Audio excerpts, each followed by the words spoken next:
এবার সারেও জাল। কোথায় যাবে বাংলার মানুষ, বাংলার কৃষি, বাংলার ছাত্র, বাংলার শিক্ষক, বাংলার শ্রমিক কোথায় যাবে? জাল আর জাল। সারা বাংলা জুড়ে দুর্নীতির জালে আমরা সবাই বন্দী। এই জাল কেটে যদি বার হতে না পারি আমরা, তাহলে বাংলায় আমাদের ভবিষ্যৎ বলে আর কিছু থাকবে না বলে আমি মনে করি। আজকে কৃষকদের বাংলার মুখ্যমন্ত্রী বলছেন আমি কৃষক বন্ধু। সেটা কি কৃষক বন্ধু? সেটা কি কৃষকদের জন্য অনেক কিছু করে? আরে কৃষকদের জন্য আপনি উপর থেকে জল ঢেলে কী হবে? নিচ থেকে যদি কাটা পড়ে, আপনি কৃষকদের কিছু দিতে পারেন? প্রথম কথা, এখানকার ন্যূনতম সহায়ক মূল্যে আপনি কৃষকদের ধান খরিদ করার ব্যবস্থা করতে পারেননি।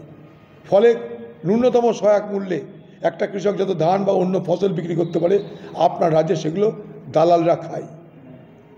ঠিক একইভাবে আজকে কৃষকদের ভাতে মারার ব্যবস্থা করছেন, যে তাদের ফসল কি করে উৎপাদন হবে যে তারা জাল সার তাদের কিনতে বাধ্য হতে হয়। দায়িত্বকার কৃষি দপ্তরে তারা কি করবে?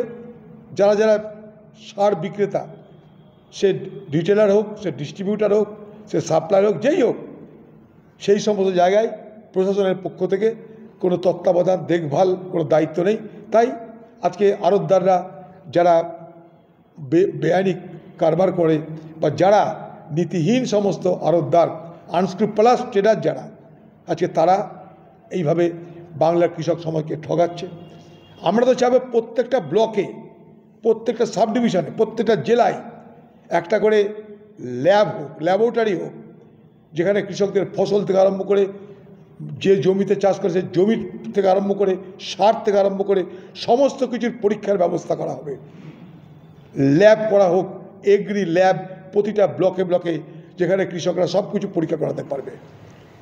সারা পশ্চিমবঙ্গের প্রত্যেকটা হাসপাতাল দালাল রাজ প্রতিষ্ঠিত। এই হাসপাতালের মধ্যে একটা অংশের ডাক্তার তারা বাইরে বেসরকারি নার্সিংহোমের কেউ মালিক, কেউ সেখানটাই তারা কাজ করে। আবার পাশাপাশি বেসরকারি নার্সিংহোমগুলো তারাও তাদের খদ্দের ধরার জন্যে, অর্থাৎ রুগী তাদের কাছে খদ্দের, তাদের খদ্দের ধরার জন্য কি করে? অটোওয়ালা, কোথাও অ্যাম্বুলেন্সওয়ালা, কোথাও এমনি বিনা গাড়ির দালাল, এরকম সব ব্যবস্থা আছে। কমিশনের বদলে সেই সমস্ত নার্সিংহোমে যদি রুগী ভর্তি করা যায়, তাহলে তার বিনিময়ে কাটমানি পাওয়া যায়, কমিশন পাওয়া যায়। এটা পশ্চিমবঙ্গের অনেক হোটেলে আছে, হাসপাতালের আশপাশে যে সমস্ত হোটেল আছে সেখানে এই জিনিস আছে, পশ্চিমবঙ্গের যেগুলো ট্যুরিস্ট প্লেস সেখানে এই জিনিস আছে। এখন পশ্চিমবঙ্গের হাসপাতালে ঢুকে গেছে কমিশন রাজ। ফলে কি হচ্ছে? সবথেকে বেশি ঢুকছে কারা? যারা অল্প শিক্ষিত, অর্ধশিক্ষিত, বা শহুরে না, যারা শহরের এই ধরনের দালাল রাজের কারবারের ব্যাপারে যাদের অতটা অভিজ্ঞতা নেই, তাদেরকে বিপদে পড়তে হচ্ছে। তার জন্য আজকে আদিবাসী সমাজের এই অবস্থা হচ্ছে, তাদের বিপদে পড়তে হচ্ছে।